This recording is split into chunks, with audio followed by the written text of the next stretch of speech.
All right, diving in. Ready for another deep dive? Always up for a good deep dive. This time we're going deep into a music scene that's kind of familiar, but also totally unique at the same time. That sounds intriguing. We're talking Makina music. Makina. You know that high-energy electronic dance music Yeah, I know it. from Spain, early 90s? Right.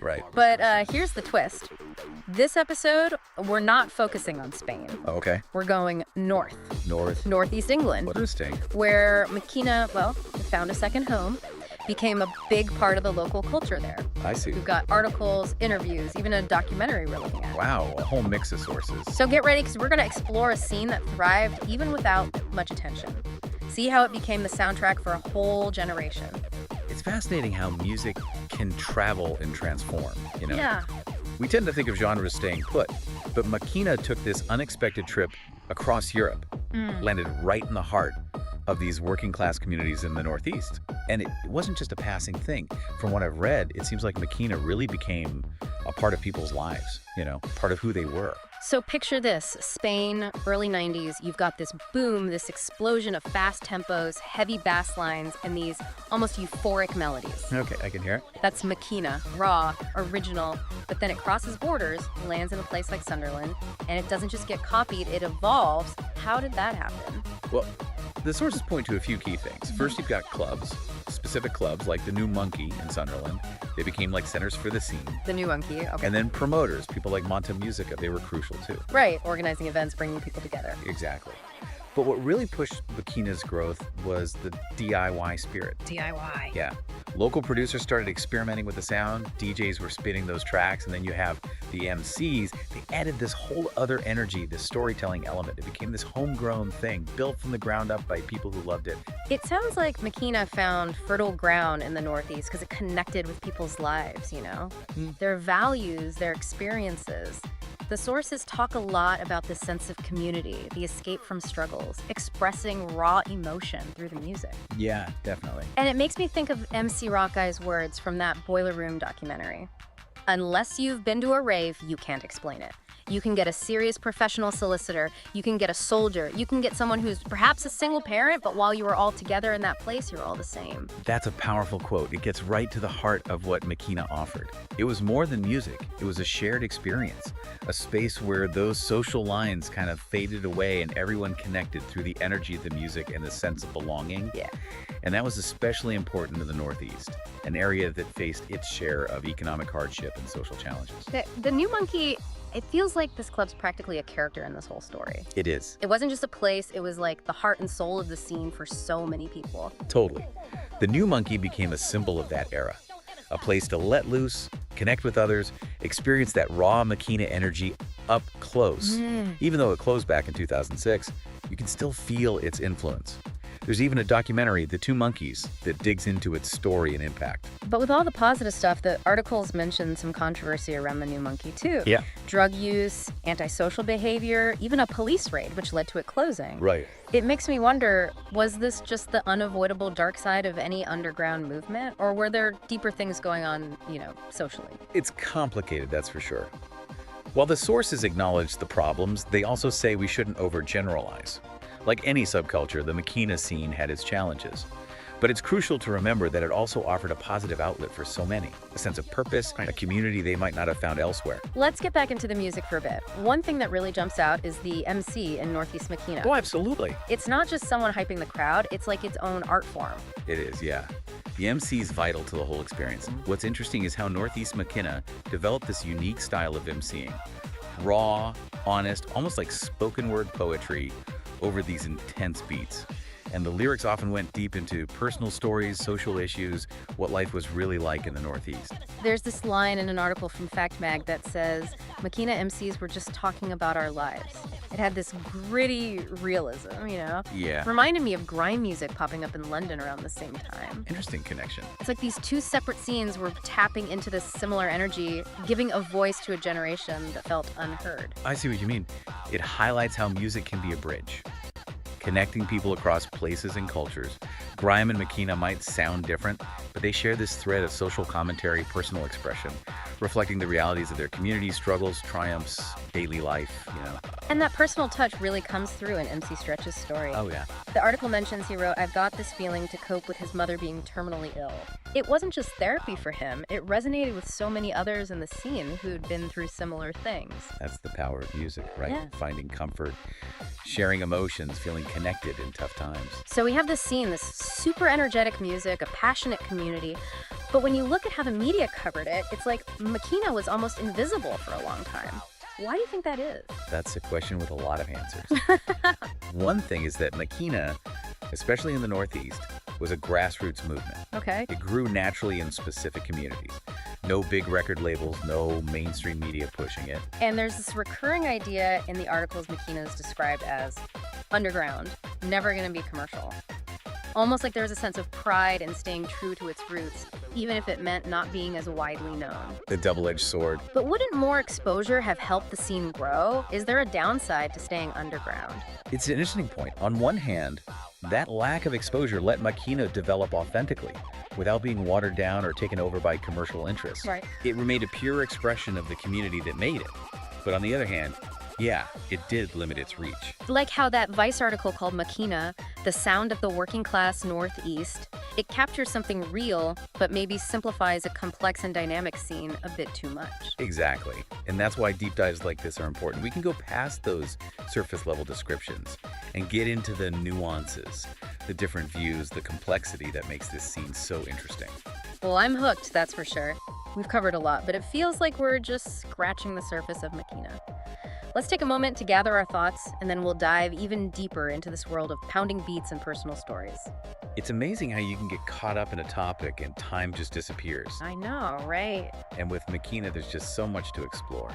Yeah, we were talking about how it stayed kind of under the radar, which has its good and bad sides. Right, that whole underground and authentic thing. But the sources also say it's not like frozen in time, you know? Of course not. Like any music scene, it keeps changing. Exactly, it's evolved. And one way it's doing that is by mixing with other genres, like UK hardcore. Oh, interesting. It's fascinating how these kind of musical fusions happen. You get something new, but still connected to the roots. Can you explain that a bit more? What makes UK hardcore a good match for Makina? Well, they both have that similar energy, that fast tempo, Stuff. yeah, driving with those fast break beats that make you want to move. But UK hardcore, it often uses heavier sounds, more distorted, even some punk or metal influences sometimes. Wow. So when you blend that with the melodic, uplifting side of Makina, it creates this really cool mix. So it's not just about reaching more people, it's about being creative too. Exactly. That's how any music stays alive. Being open to experimenting, pushing boundaries, but still respecting what came before. You know, it strikes me that we've mostly talked about the social and cultural side of Makina, which is super important. Yeah. But I want to get a bit more into the actual sound. Sure. What makes it unique musically? What should someone listen for if they're new to Makina? That's a great question. One thing that defines Makina is the Hoover synth. The Hoover. Yeah. It's this powerful, almost like a vacuum cleaner sound. Okay. Adds a ton of energy and aggression to the tracks. I see. And then you'll hear a lot of fast, syncopated breakbeats, usually layered with melodic piano riffs. That's what gives it that uplifting feeling. Ah, so that's the Hoover I've heard people mention. Yeah, it really adds a unique texture. It does. And then you have the MCs rapping fast, often with very personal lyrics. It creates a whole other layer. Right. It's that combo of high energy beats, catchy melodies, and raw lyrics that makes Makina so captivating. It's making me want to experience a Makina night for myself. But speaking of experiencing it, the articles often talk about this strong sense of community. It's really important. How does that play out beyond just people dancing together? Well, one thing that jumped out was how online forums and social media help connect Makina fans. Oh, interesting. Even if they weren't close geographically, they could share tracks, talk about events, basically create a virtual community around the music. So the internet became like an extension of the physical spaces where Makina was happening. Exactly. And then there's the fashion. The sources mention a certain look associated with Makina, Yeah. often sporty or casual. It was another way to identify with the movement, show their connection to the music.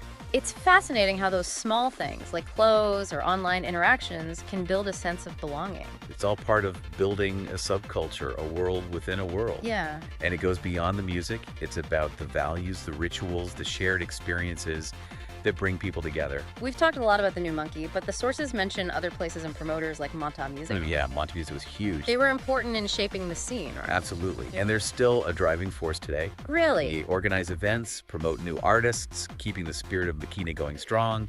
And it's not just clubs anymore. You see Makina events in warehouses, community centers, even online festivals.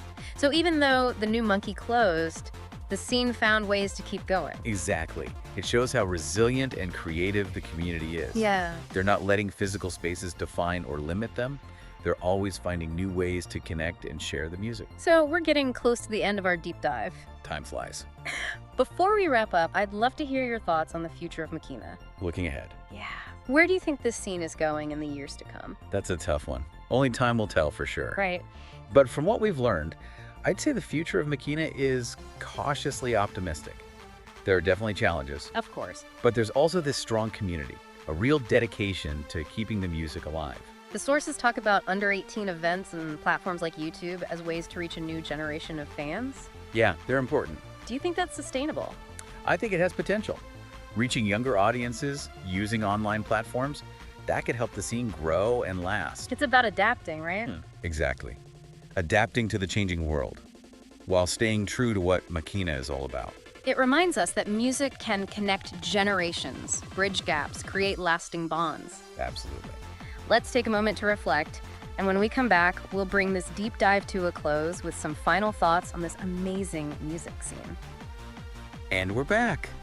Wow, we've covered so much in this deep dive into Makina music. It's been a journey for sure. From Spain in the 90s to its evolution in Northeast England. Yeah, a lot of ground covered. We've explored the music, the culture, the ups and downs, even looked ahead to what the future might hold for this scene. And what's really striking is how Makina, even though it's relatively underground, has created this incredible sense of community, this shared identity. Absolutely. It shows you just how powerful music can be, bringing people together. Yeah, that sense of belonging. Giving a voice to experiences, emotions that might not be heard otherwise. And it reminds us that, something doesn't have to be mainstream to be important culturally. Right, it's not all about popularity. Sometimes the most powerful movements happen under the surface, driven by passion, by creativity, by a shared purpose. Thinking back on everything we've talked about, what are some key things you hope our listener will take away from this? Well, I hope they see Makina as more than just a genre. More than just music. Yeah, it's a subculture, a way of life, a reflection of the social and historical context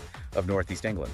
And I think we have to acknowledge the resilience of this scene. Definitely. Even with places like the New Monkey closing down, the community found ways to adapt, to evolve, to keep the music alive. It shows how dedicated and passionate they are. And it's great to see how they're using new platforms, online festivals, social media, to connect with a wider audience, make sure Makina has a future. Reaching new people. Exactly. It reminds us that music can connect generations, bridge gaps, create lasting connections. Powerful stuff.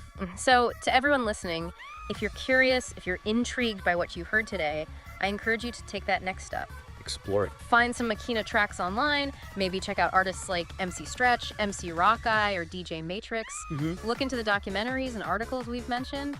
There's a whole world out there waiting to be discovered. A world of energy and personal stories. This deep dive, it's just the beginning, a taste of what Makina is all about. Just a starting point. Hopefully it's made you curious, inspired you to dig deeper. Music's a journey after all. And sometimes you find the most amazing things when you go off the beaten path. Absolutely. Keep your ears open, stay curious, be ready for the unexpected. You never know what you'll find. You might just stumble upon your new musical obsession right there in the world of Makina. And on that note, we're going to wrap up this deep dive. Thanks for joining us on this exploration of Makina music. Until next time, keep exploring, keep listening, and keep the music alive.